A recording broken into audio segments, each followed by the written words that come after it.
Hello everyone, and welcome back to another guide. Today we're going to talk about sand lizards and march speed, and more importantly, why these two things are closely connected. We'll start with sand lizards, and then I'll explain why march speed is so important for mage players. First of all, let's head over to a website that allows you to calculate the stats of your sand lizards, or any war beast for that matter. I'll leave the link in the description. It's a really useful tool if you want to compare different skills, different stat combinations, or simply figure out which pet is the best for your account. Let's start with the stats. I'm going to reset everything to 0 so it's easier to see what we're aiming for. The two most important stats are agility and intelligence.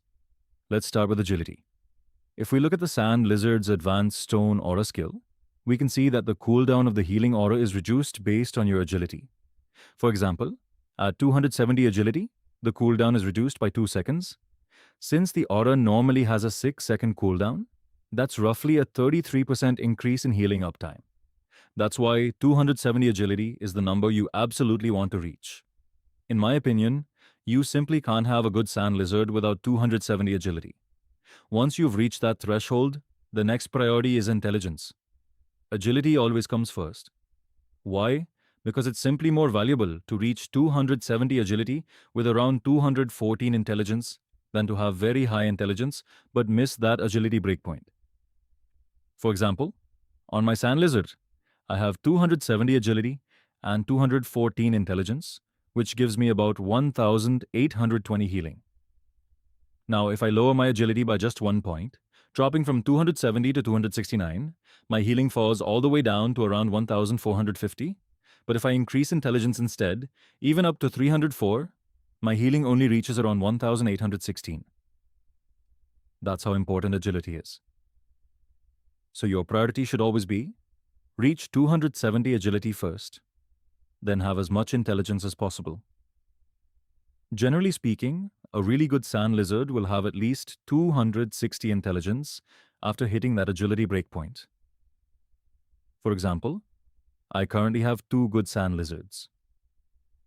This one is already excellent, and this second one is the next one I'm upgrading. It only has 4 skill slots, but honestly that's completely fine. We'll talk about the number of slots in a moment, but don't worry too much about it. Now that we've covered the 2 most important stats, let's look at the secondary ones. Strength and spirit are both nice to have, but they're not essential. They're useful bonuses, not priorities. As for skill slots, 4 slots are more than enough. Having more than 4 is simply extra utility.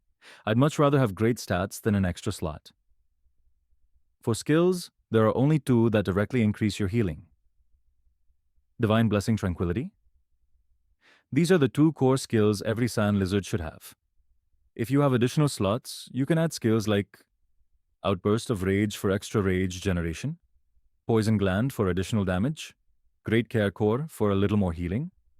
Personally, I'm not a huge fan of Great Care Core, but it's still a decent option if you have room. So to summarize, aim for 270 agility, have as much intelligence as possible, and treat strength and spirit as secondary stats. Finally, you'll want to unlock these 4 key skills. One of them comes from the season shop using Amber, while the other 2 can simply be purchased at 1 star early on.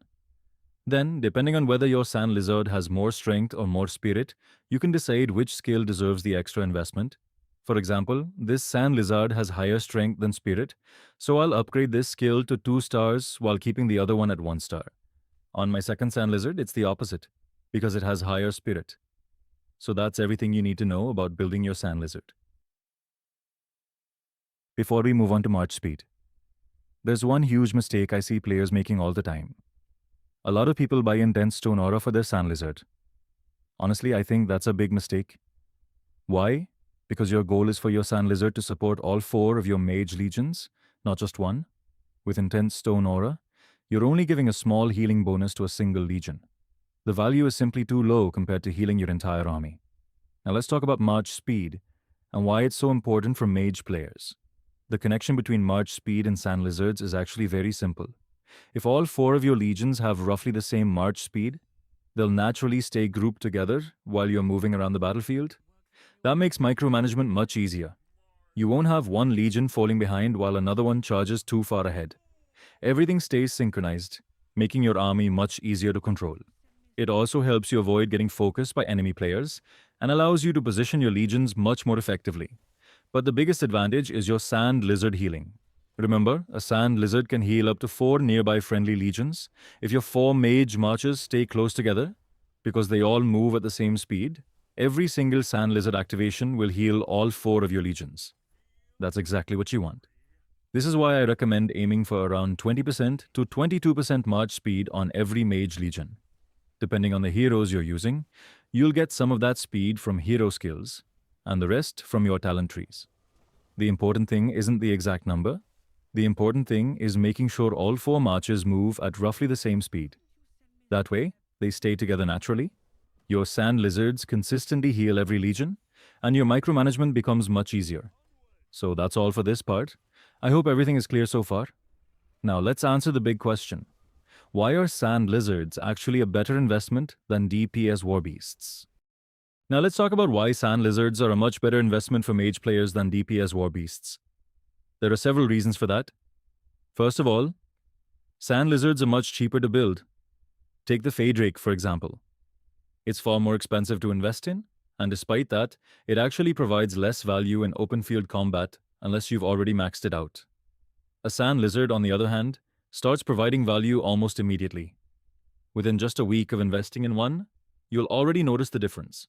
It dramatically increases your survivability, allowing you to stay in fights longer and deal more damage over time. A DPS pet that isn't maxed out usually contributes only around 2% to 3% of your total damage. That's simply not enough to justify the investment. The second reason is even more important. Every mage player needs to understand how mage damage actually works. Your skill damage, artifact damage, and even your normal attacks all scale with the number of units remaining in your legion. The more troops you keep alive, the more damage you deal throughout the fight.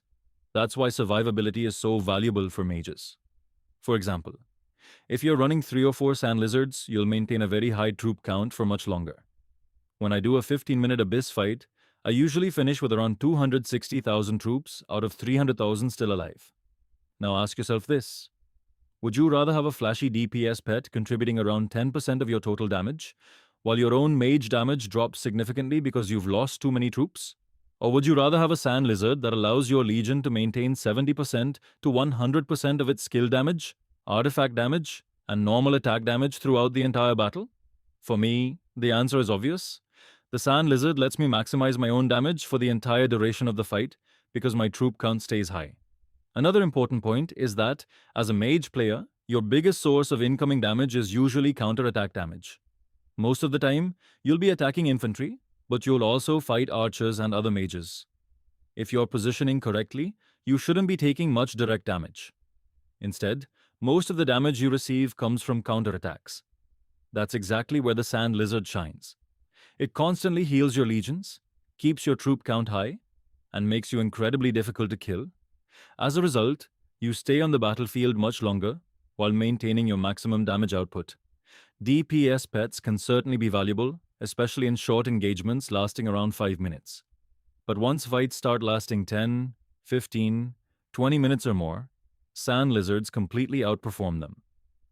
They're also much faster and cheaper to build, meaning you can obtain multiple high-quality sand lizards instead of spending months maxing out a single DPS pet. And remember, the more sand lizards you have, the more healing your army receives. Of course, that doesn't mean you should use weak legions just because they have sand lizards. My philosophy is simple. Only play optimized, fully built mage legions, then give those optimized legions sand lizards.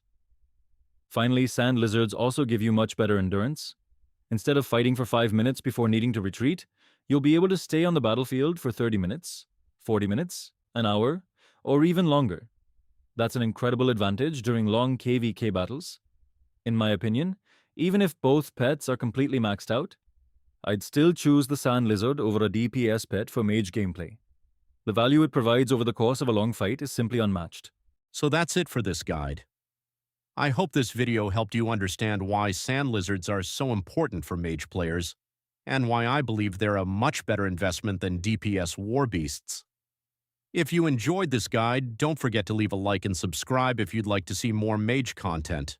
I'll be making more advanced guides in the future covering mage positioning, optimization, and everything you need to dominate the open field. Thank you all for watching, and I'll see you in the next video. And remember, mages are life.